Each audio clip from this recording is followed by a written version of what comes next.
तेजस्वी यादव ने जो डेलीगेट लेकर के जाने की बात की, प्रधानमंत्री को बताने की बात की थी, उसके सकारात्मक पहलू नजर आ रहे हैं। और बीपी सिंह ने समझ लिया कि यही वो शख्स हैं जो हम मंडल लागू कर रहे थे तो हमारे विरोध में खड़े थे, और तब से अब तक विरोध में। लालू प्रसाद ने धारा के विपरीत चलने का मन बनाया और उसने भारतीय जनता पार्टी के विरोध में अपनी राजनीति की शुरुआत की।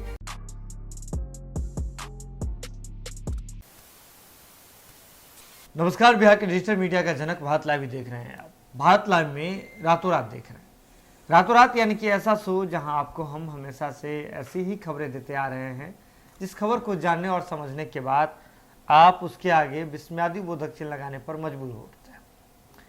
खबर है कि भीतर ही भीतर सारा जितना जो प्लान है वो सब कुछ तैयार हो गया है, डॉक्यूमेंट तैयार हो गया है और इतिहास दोहराने के लिए बिहार एक बार फिर तैयार है।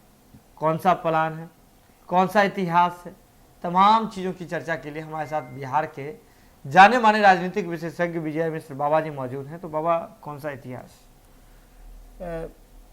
सुमन, सबसे पहले तो इस बात को लेकर के क्लियर कर देना बहुत जरूरी है जी कि बिहार में होने वाली जो भी घटनाएं हैं हम अपने मन से नहीं कहते हैं। जी, हमारे पास जो इनपुट आता है और जो लोगों से हम बात करते हैं, राजनीतिक लोगों से, उनके मन के जो विचार होते हैं, उन विचार के बाद हम आपस में तर्क वितर्क करते हैं, चर्चाएं करते हैं और उसके बाद हम आपके सामने रखते हैं कि आखिर ये परिस्थिति क्या है और इस पर आप क्या सोच रहे हैं। जी, हमारा टू वे कम्युनिकेशन है।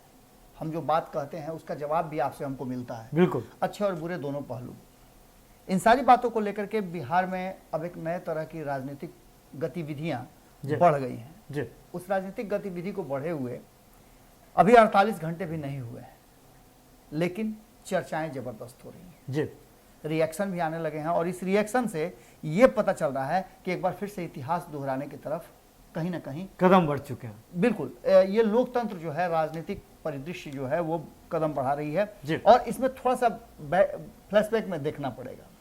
फ्लैशबैक में देखना यही पड़ेगा कि जब कांग्रेस बहुत ज्यादा मजबूत थी जी, 70-70 के दशक में, उसने ये सोचा था कि हम जो भी चाहेंगे वो कर सकते हैं। बिल्कुल, हम कुछ भी करेंगे तो मुझे रोकने वाला कोई नहीं है, क्योंकि सत्ता हमारे पास है और हम सब तरह से परिपूर्ण हैं, बिल्कुल, सर्वसंपन्न हैं। लेकिन लोकतंत्र में आप इतना समझ लीजिएगा कि लोकतंत्र में राजतंत्र जैसी कोई बात नहीं होती है। आप समझ भले लेते हैं, ये आपका वही मृग मरीचिका वाली हाल है। जी, बिल्कुल। लेकिन लोकतंत्र में होता क्या है ना कि लोग सिर्फ राष्ट्रभक्ति को लेकर के या फिर आपका सम्मान करते हैं, पद का सम्मान करते हैं, इसलिए आप जो भी चाहे मनमर्जी करते रहते हैं और लोग बर्दाश्त करते रहते हैं, क्योंकि उन्हें मतलब आपसे नहीं, इस देश से है, इस देश के संविधान से है और इस देश की आत्मा से है। बिल्कुल। और आत्मा निश्चित रूप से आप समझिए कि लोगों में होती है। जी, जब 70 के दशक में कांग्रेस बहुत ज्यादा निरंकुश होने लगी, उसे ये लगने लगा कि हम कुछ भी कर सकते हैं, हम कानून को भी मोड़ सकते हैं, तो एक फैसले ने सब कुछ बदल दिया। जी, और उस फैसले ने एक क्रांति को जन्म दिया, संपूर्ण क्रांति। और संपूर्ण क्रांति ने पूरा परिदृश्य ही बदल दिया। बिल्कुल, बिल्कुल। ये बिहार से उठा था। जी, और बिहार की राजधानी पटना में के गांधी मैदान में जब संपूर्ण क्रांति का ज्वार भाटा उठा था, तो उसने कांग्रेस, जो कि 70 सालों से जो अब वर्तमान परिस्थिति में सत्ता कर रही है और देश में आजादी के बाद सबसे ज्यादा समय तक सत्ता करने का उसे श्रेय प्राप्त है। बिल्कुल, बिल्कुल। और वैसी पार्टी को इंदिरा गांधी, जो कि बहुत ही मजबूत थी, उनके पीछे पीछे उनके हालांकि बड़े पुत्र नहीं, छोटे पुत्र जो हैं संजय गांधी, पूरी मजबूती के साथ चल रहे थे जी। और उस मजबूती में सभी ये जानते हैं कि वो कितना निरंकुश हो गए थे।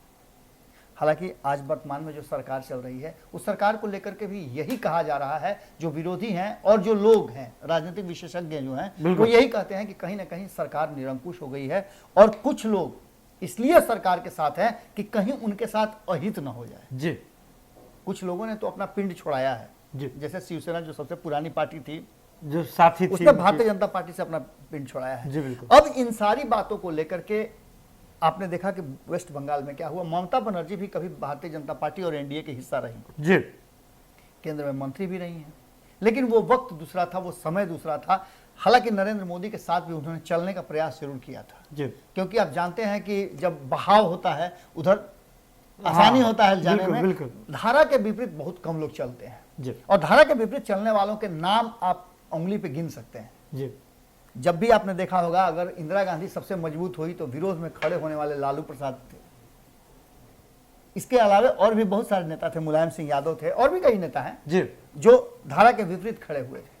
अंग्रेज जो 200 साल तक शासन करता रहा, उसके विपरीत खड़ा होने के लिए गांधी जी आ गए थे। जी और इसी तरह से जब भारतीय जनता पार्टी धारा के साथ लोग बहने लगे तो लालू प्रसाद ने धारा के विपरीत चलने का मन बनाया और उसने भारतीय जनता पार्टी के विरोध में अपनी राजनीति की शुरुआत की, जिसके लिए उन्हें बहुत सारे कष्ट भी झेलने पड़े, बहुत सारी बातें भी सामने हुई। जी हम कोई महिमा मंडन नहीं कर रहे हैं, हम ये बातें इसलिए कर रहे हैं कि जो इतिहास था वो फिर एक बार दोहराने की प्रयास हो रही है। जी 70 के दशक में जब आपको पता है कि जब लड़ाई चलती रही तो फिर 90 के दशक में एक बड़ा विपक्ष का एक कुनबा तैयार हुआ। जी जनता दल के नाम से सब लोग मिल करके और कांग्रेस के विरोध में राजनीति की शुरुआत की। जी बिल्कुल। इस राजनीति की शुरुआत जब 80-90 के दशक में हुई तो राजनीतिक प्रवेश हो गया उन लोगों का जो संपूर्ण क्रांति के अंग हुआ करते थे, छात्र राजनीति में थे और वो नेता बनने की स्थिति में आ गए थे, उनकी उम्र हो चुकी थी और वो इस देश की, बिहार की राजनीति में पूरी तरह से इन कर गए थे। जी बिल्कुल। और यहाँ से परिवर्तन की लहर शुरू हुई। 90 के दशक में लालू प्रसाद का पदार्पण हुआ और लालू प्रसाद जब आए तो उनके साथ नीतीश कुमार भी थे। तब बहुत सारे लोग थे जी जो आज लालू प्रसाद से अलग भी हो सकते हैं और किसी भी दल में हो सकते हैं। लेकिन बातें जब शुरू होती हैं तो आप जानते हैं कि जब दो भाई में बंटवारा हो जाए और एक बड़ा और एक छोटा हो जाए, अपने बुद्धि विवेक से हो जाए, जिस कारण से भी हो, जी तो जो छोटा रहता है, यानी हम आर्थिक रूप से या मान सम्मान के रूप में बता रहे हैं कि जो कमजोर रहता है उसकी इच्छा बार बार होती है कि उसे पटक कैसे नहीं दे, बिल्कुल बिल्कुल। या उसकी सत्ता मुझे मिल जाए। और ये कॉम्प्लेक्स जो है कहीं ना कहीं नीतीश कुमार में भी आया और उन्होंने फिर से इतिहास बदला और लालू प्रसाद के विरोध में हो गए। उसी लालू प्रसाद को जिसे कुर्सी पर कभी बैठाया था जी उसको सत्ता से गिराने के लिए हर युक्ति लगाया और अंततः गिरा दिया। आज 16 साल से वो सत्ता में काबिज हैं। बीच में एक मौका मिला था जिसमें इतिहास को फिर से दोहराया गया था और नीतीश कुमार लालू प्रसाद के साथ आ गए थे। बिल्कुल उस लालू प्रसाद के साथ, जिस लालू प्रसाद को नकारा साबित किया था उन्होंने, जंगल राज बताया था, पति पत्नी का शासन बताया था, बहुत कुछ बातें कही। जी बिल्कुल। जब तेजस्वी यादव से ये बातें की जा रही थी, कल ही की बात मैं कर रहा हूं, तो तेजस्वी यादव ने जहां एक तरफ आपने देखा होगा कि जब 2 दिन पहले प्रधानमंत्री से मिलने गए थे जी डेलीगेट लेकर के, जातीय जनगणना को लेकर के, तो दोनों के बॉडी लैंग्वेज को आप देखे होंगे। जी दोनों के बॉडी लैंग्वेज में बड़ी सकारात्मकता थी बिल्कुल। और ऐसा लग रहा था कि दोनों बहुत जल्दी एक साथ आ जाएंगे। इसकी चर्चा भी शुरू हो गई और ये पूछा जाने लगा, सवाल पत्रकारों ने पूछा, हमने भी सवाल पूछा जी कि ऐसा लगता है कि कहीं ऐसा तो नहीं कि हस्तांतरण सत्ता का कर देंगे नीतीश कुमार, उन्हें गलती का अपने एहसास हो गया 2017 में जो किया है। जी लेकिन जब एक दिन बाद सवाल पूछे जाते हैं तेजस्वी यादव से, तेजस्वी यादव कहते हैं कि नीतीश कुमार जी पर भरोसा कौन करेगा, बिल्कुल, कैसे करेगा जी, और किस बिना पर करेगा। बिल्कुल। क्योंकि न तो वो भाजपा के अपने रहे, जी न हमारे अपने रहे। आपको याद होगा कि मैंने एक खबर किया था कल ही जी खूंटा ठोक में, जिसमें हमने बताया था, आंकड़ों के हिसाब से हमने बताया था कि जातीय आधार पर जी वोट प्रतिशत किसका कितना है। बिल्कुल। अगर आपने नहीं देखा है तो उसको देख लीजिएगा जरूर, क्योंकि वही वो आधार है, वही वो बेस है जिसके आधार पर हम ये बात कहने के लिए आज तैयार हुए हैं कि इतिहास खुद को दोहराने जा रहा है। जी हमने आंकड़ों के माध्यम से बताया था कि कहीं ना कहीं एक जगह पर आकर के फिनिशिंग लाइन तीनों की समाप्त होती है, चाहे वो नीतीश कुमार हो, लालू प्रसाद हो, या वर्तमान में आप तेजस्वी यादव कह सकते हैं, और फिर नरेंद्र मोदी की भाजपा हो।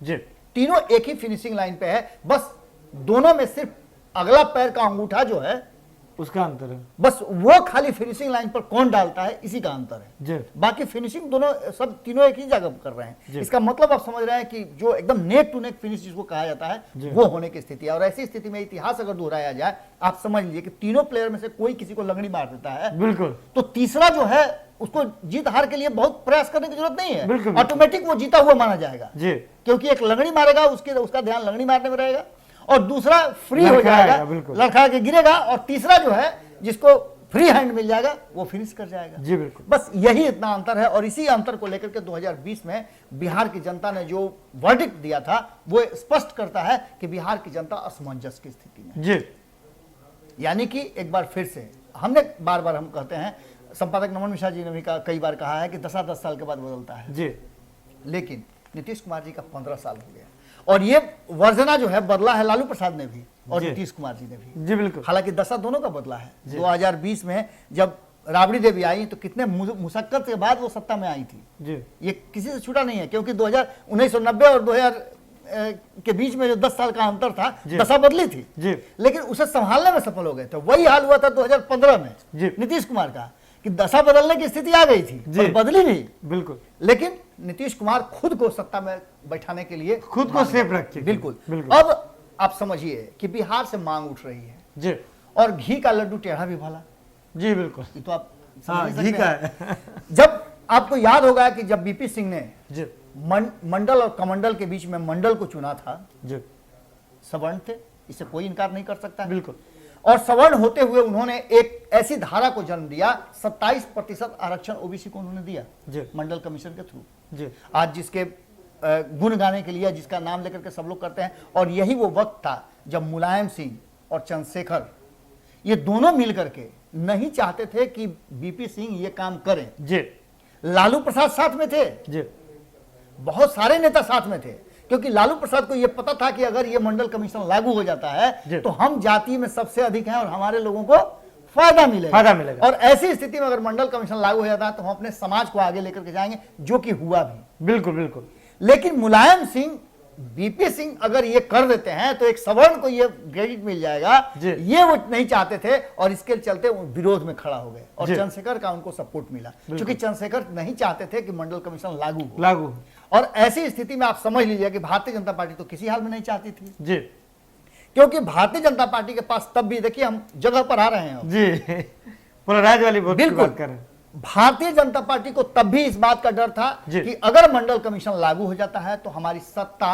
या हम जो कुछ भी प्रयास कर रहे हैं उस प्रयास में हमारा जो एजेंडा है उस पर अड़ंगा लग जाएगा। बिल्कुल। और अड़ंगा लग जाएगा तो ऐसी स्थिति में होगा क्या कि हमारे वोट जो हैं, जो हम हिंदुत्व के नाम पर, राष्ट्रवाद के नाम पर लोगों को पोलराइज करते हैं, बिल्कुल, अपने बिल्कुल। पक्ष में रखते हैं हिंदू वोटों को, वो वोट अलग अलग खाने में बट जाएंगे। डिस्ट्रीब्यूट हो जाएगा। और जैसे ही मंडल कमीशन लागू हुआ, 27% आरक्षण मिला, जी। उसके बाद से वास्तव में जो सोच रहे थे सब लोग वो हुआ। बिल्कुल, जातीय पार्टियां बन गई, कई जातियों के अलग अलग कुनबे हो गए जी। और वोट का डिस्ट्रीब्यूशन जो होता था वो अब जातीय आधार पर होना शुरू हो गया। जी इसी बीच में भारतीय जनता पार्टी को लगा कि फिर एक बार हिंदुत्व का एजेंडा जो है लेकर के चलना होगा, राम मंदिर का मुद्दा उठाना होगा, और उसने कमंडल उठा लिया और यात्रा शुरू हो गई आडवाणी की, जी अयोध्या की। जी आपको याद होगा, जी बिल्कुल, और इतिहास इस बात का गवाह है कि जैसे ही उनकी यात्रा शुरू हुई तो मुलायम सिंह ने ये तैयारी कर लिया था कि मंडल के विरुद्ध जी कमंडल जो है जी उसमें हम अगर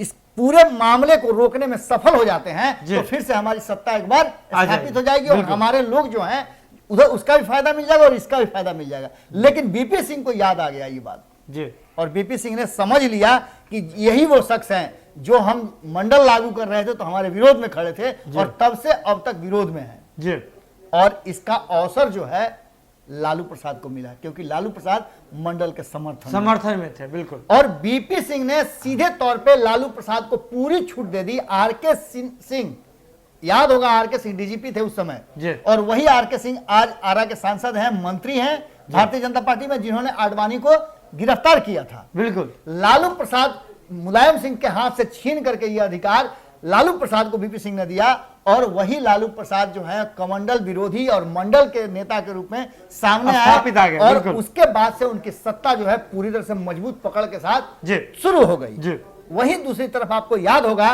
कि किस तरह से बाबरी मस्जिद विध्वंस करने की घटना को लेकर के मुलायम सिंह पर आरोप भी लगे और मुलायम सिंह को असफल नेता के रूप में बताया गया। बिल्कुल। वो उस समय उत्तर प्रदेश के मुख्यमंत्री हुआ करते थे, और वहीं से चंद्रशेखर के साथ इन लोगों का गठजोड़ बना। लेकिन बीपी सिंह बहुत लंबे समय तक नहीं रहे और चंद्रशेखर सिंह के साथ मिल करके कहीं ना कहीं मुलायम सिंह और भी नेताओं ने, उसमें कांग्रेस का भी एक बड़ा हाथ था, सभी ने मिलकर के चंद्रशेखर सिंह को प्रधानमंत्री बनाया। बिल्कुल, ये खेल यहां चलता रहा। अब एक बार फिर से वही बात उठ गई है। जी आपको याद होगा कि जातीय जनगणना को लेकर के जिस तरह से नित्यानंद राय ने सदन में बात कही है, उसके बाद से कितना एक्टिव हो गए हैं तेजस्वी यादव जी, और ये बात कहीं ना कहीं स्वीकार किया है नीतीश कुमार ने। जी आप समझिएगा, मैं उस मंडल कमीशन की बात कर रहा हूं और इसको मान के चल सकते हैं आप कि मंडल पार्ट 2 है ये जी जो इतिहास को दोहरा रहा है जी। और तब सत्ता परिवर्तन हुआ था। मुलायम सिंह जब दोबारा चुनाव लड़े थे तो हार गए थे, बुरी तरह हारे थे, परास्त हुए थे। बिल्कुल। और परास्त होने के बाद भारतीय जनता पार्टी वहां फुल मेजोरिटी में आई थी जी।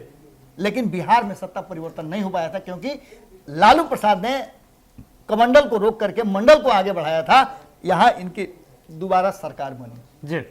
उसके बाद ये इतिहास अपने आप को दोहराता चला गया और वर्तमान परिस्थिति में जो देश की राजनीति है उस राजनीति में भारतीय जनता पार्टी को इस बात का डर है, इस बात का शक है जी। कि कहीं जातीय जनगणना करने के बाद उसका, जैसा कि आप याद होगा, आप साथ में बैठे होते पंचनामा में बिल्कुल। 2 दिन पहले संपादक मोहन मिश्रा जी ने इस बात की पूरी चर्चा की है जी। कि किस तरह से भारतीय जनता पार्टी इस बात से डर गई है कि उसका हिंदुत्व और राष्ट्रवाद जी, बिल्कुल। खिसक करके चला जाएगा। जी। अब इन सारी बातों का नटसेल में कहना यही है कि अगर यह इतिहास दोहराया जाएगा जी। तो इतिहास दोहराने के बाद क्या जिस शख्स ने इस जातीय जनगणना को लेकर के मुहिम छेड़ा है और नीतीश कुमार भी इस बात को मानने के लिए तैयार हैं कि हां हमने तो संसद में पारित किया था जी। सर्वसम्मत प्रस्ताव जी। जिस पर 2020 और 2019 दोनों में किसी पर ध्यान नहीं दिया गया जी। लेकिन तेजस्वी यादव ने जो डेलीगेट लेकर के जाने की बात की, प्रधानमंत्री को बताने की बात की थी, उसके सकारात्मक पहलू नजर आ रहे हैं। जी,